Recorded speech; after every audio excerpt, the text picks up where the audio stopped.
Hasto ini memfasilitasi tentang kaburnya Harun Masiku. Ada diskriminasi hukum sebetulnya. Sangat sulit sekali kita lepaskan bahwa persoalan ini adalah menyangkut persoalan politis, Pak. Pengaruh dari Joko Widodo. Tidak tertutup kemungkinan bahwa di antara para politisi tersebut atau petinggi politik tersebut sedang terjadi gesekan atau tarik-menarik di antara mereka. Dibubarkan saja kabinet ini.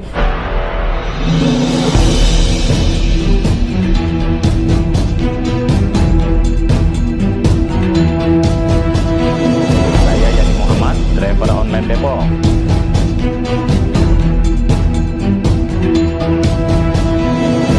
Soal ditahannya Hasto Kristianto ya, Iya. Sekjen PDIP oleh KPK.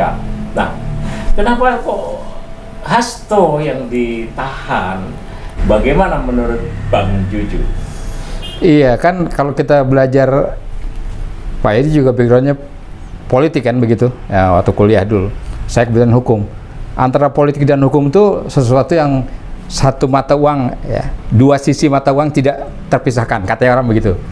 Jadi kalau ada kita bicara masalah perpolitikan, tentu tidak terkait atau tentu tidak terlepas dari masalah hukum. Juga pada waktu kita bicara hukum tidak terlepas dari masalah politik, gitu. Jadi memang kalau Pak ya ditanyakan tentang kaitannya bagaimana ya, sepertinya kok tiba-tiba surprise buat kita ya. Tiba Pak Hasto langsung kemarin hari Kamis yang lalu ya. Hari Kamis itu tanggal 20 Februari 2027. Iya. Iya kan? Hari Kamis ya? Hari Kamis kan? Hari Kamis. Jadi baru 2 hari ya sampai hari ini.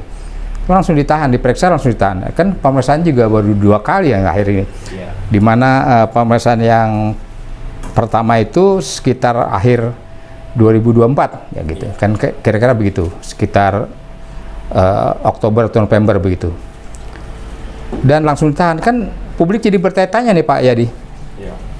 kalau kita melihat atau kita mengacu kepada kasus-kasus yang lalu yang dia periksa juga oleh KPK ya, kan ambil contoh lah misalnya yang sudah pernah diperiksa KPK, misalnya Airlangga Hartarto misalnya begitu, misalnya Zulkifli Hasan, kan, mereka yang tadi saya sebutkan itu sudah diperiksa, tapi kan itu hanya performa saja menurut saya begitu.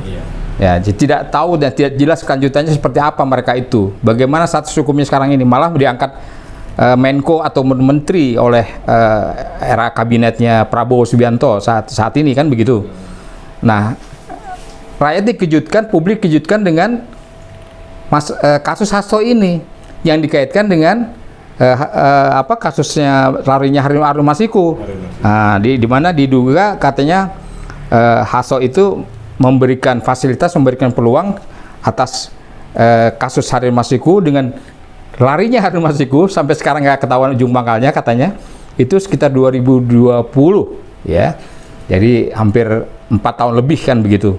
Nah, kira-kira dikaitkan masalah itu Pak Yadi. Iya. Jadi karena sama-sama satu partai. Sebetulnya kasus yang receh ya, PAW itu nilainya kan cuma 600 jutaan ya. Ya, kira-kira setengah M lebih dikit lah. Iya, gitu. 600 jutaan. Nah, kenapa nggak menyasar misalkan yang tadi disebutkan, misalnya ya Airlangga atau tadi Gibran yang jelas-jelas sudah ada laporan juga oleh Ubaidillah. Atau sekalian bapaknya dong. Atau bapaknya, kaitan dengan PIK 2, PIK 3. Siapa bapaknya? Ya Joko. Mantan presidennya Pak Yadi juga tuh. Nah, kenapa nggak itu? Kira-kira dari tinjauan politik hukumnya bagaimana? Ya harusnya kalau kita bicara atau reverse kita kepada negara hukum, kita pasti adalah sampai sekarang masih sebagai negara hukum Pak ya, Pak Yadi ya. Kita bukan negara komunis atau negara sosialis ya, bukan ya. Nah, kita negara hukum. Jadi harusnya kita mengacu kepada itu, kepada konstitusi kita, yaitu Undang-Undang Dasar 45, di mana pasal 27 itu kan menyatakan kesamaan setiap warga negara di muka hukum kan begitu Pak. Ya, jadi itu yang harus kita terapkan sebetulnya seperti itu.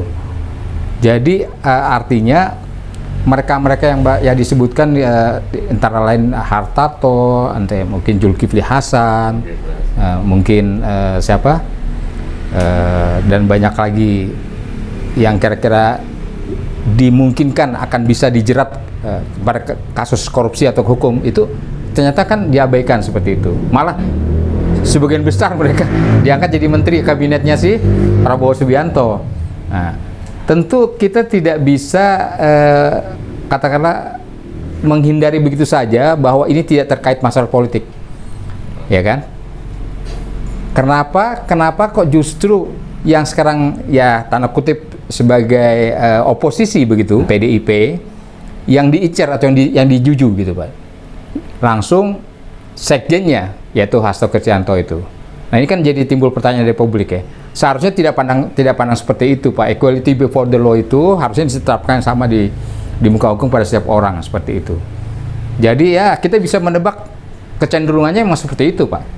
Ada diskriminasi hukum sebetulnya seperti itu. Jadi istilahnya bahwa hukum di Indonesia memang belum menjadi panglima ya, masih menjadi alat kekuasaan ya. Ya bisa kita katakan seperti itu. Faktanya ya seperti ini dengan adanya kasus Hasto ini seperti itu. Padahal banyak kasus-kasus yang lain yang kita anggap ini harus lebih dulu ya diselidiki dan disidik begitu seperti itu. Nah kalau kita lihat ke belakang sedikit, ini kan kemarin katanya Megawati itu kan marah dengan ditahannya Hasto dan dia sudah menyurati seluruh kadernya di kepala daerah ya kan.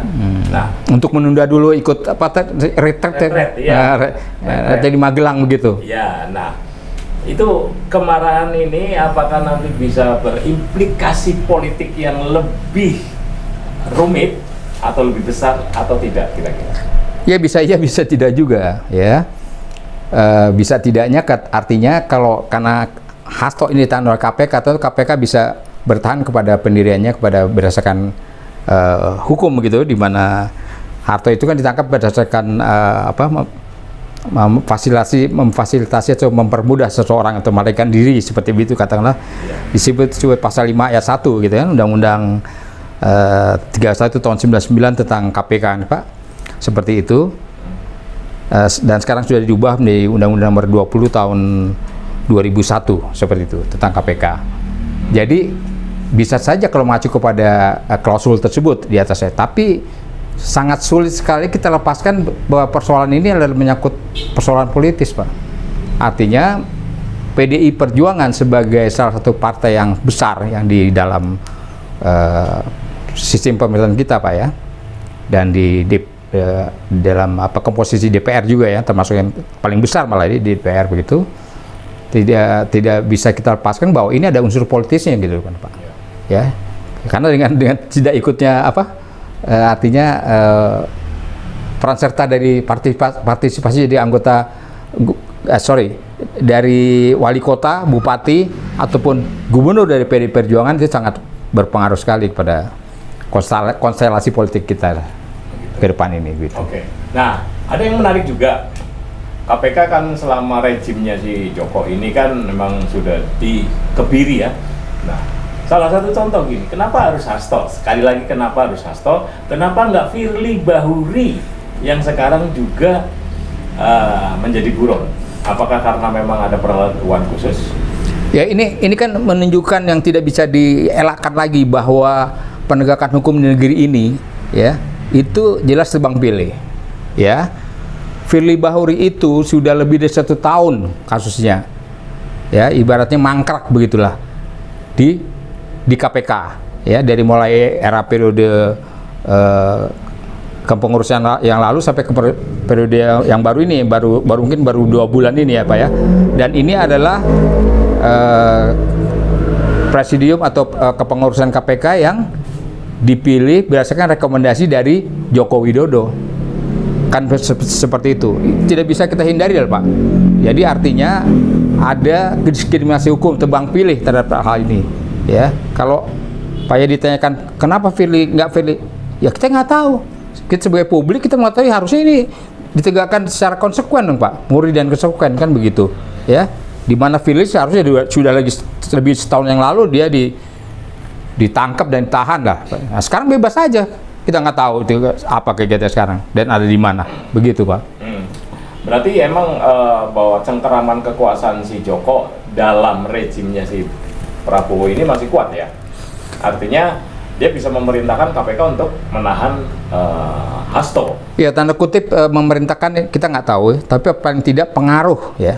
Sekarang anggota kabinet kita yang di Prabowo ini, yang masih ada rekomendasi, katakanlah begitu, seperti itu, rekomendasi dari seorang Joko Widodo itu ada sekitar 10 orang lebih, Pak, boleh dikatakan, atau 12-15 orang seperti itu.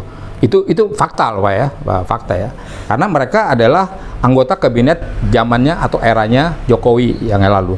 Jadi kalau artinya patut diduga bahwa ditahannya Hasto pada saat ini ada kemungkinan atau pengaruh dari Joko Widodo dan apa Pak, kroni-kroninya begitulah, kira-kira begitu.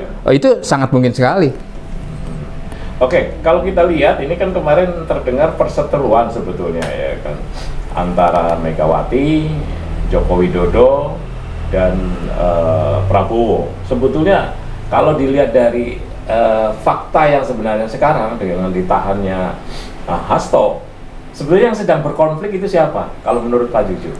Iya, artinya kan kalau kita bicara organisasi politik dalam arti partai politik, tentu yang besar kebetulan, yaitu adalah Gerindra saat ini yang sedang berkuasa, dan tentu dibayangi oleh PDI kan begitu. Baru Golkar lah, kira-kira seperti itu. Tidak tertutup kemungkinan bahwa di antara para politisi tersebut atau petinggi politisi tersebut sedang terjadi gesekan atau tarik-menarik di antara mereka. Kepentingan politik seperti apa? Tentu dalam hal ini adalah kepentingan politik yang paling berkuasa, yaitu Gerindra, ya, di mana dia bisa menentukan kira-kira partai politik atau katakanlah orang-orang lawan politiknya gitu Pak ya, yang kira-kira perlu diwaspadai dan perlu dikasih peringatan, tanda kutip begitu ya. Peringatannya apa? Peringatannya nggak enak sekali Pak, ditersangkakan dan ditahan begitu, kira-kira begitu. Jadi itu bisa saja terjadi. Apakah ini sebagai bargaining politiknya rejim Prabowo terhadap oposisinya Megawati? Ya, bisa kita katakan seperti itu, bahwa dengan upaya-upaya seperti itu, bahwa tidak tertutup kemungkinan bahwa apakah diharapkan nantinya dari partai PDI Perjuangan akan lebih melunak, akan lebih akomodatif lah seperti itu dengan sekjennya ditahan, atau ya kita sih berharap ya, kita kalau misalnya hukum ya tegakkan secara murni dan konsekuen, dilawan betul kalau memang Hasto merasa tidak bersalah, ya kan Pak. Jadi artinya bahwa penahanan itu tidak sah misalnya begitu, atau kalau perlu saling buka-bukaan saja, ya kan banyak juga borok-boroknya, mungkin borok-boroknya Prabowo Subianto dan kroni-kroninya kan gitu, dan dari Golkar mungkin seperti itu, ya tidak tahu kemungkinan, ya saling buka saja, dan saya rasa publik akan happy kok Pak, ya kan, jadi akan terbuka semua gitu, ya kalau perlu malah dibubarkan saja kabinet ini kan begitu. Kalau Megawati dibeginikan, diperlakukan seperti ini oleh Prabowo, kira-kira melawan nggak? Kalau menurut analisa politik saya, kemungkinan besar Megawati akan melawan. Yang pertama ditunjukkan dengan kasus retreat ini, yang tidak mengirimkan kepala daerahnya atau anggota-anggota partai politiknya ke Magelang kan Pak, gitu, seperti itu. Dan yang kedua adalah kemungkinan besar itu saudara Hasto begitu, Hasto Kristianto akan melakukan perlawanan dengan pra peradilan yang kedua, sehingga saya seperti itu. Jadi saya lihat tadi malam juga ya, ternyata Megawati juga masih mengumpul Pak kader-kader utamanya Pak, dari tingkat daerah, kabupaten maupun provinsi seperti itu. Ya kita nggak tahu isinya, tapi paling tidak itu merupakan suatu indikasi bahwa yang Bapak tanyakan tadi, Megawati akan mengadakan suatu perlawanan balik kepada rezim ini.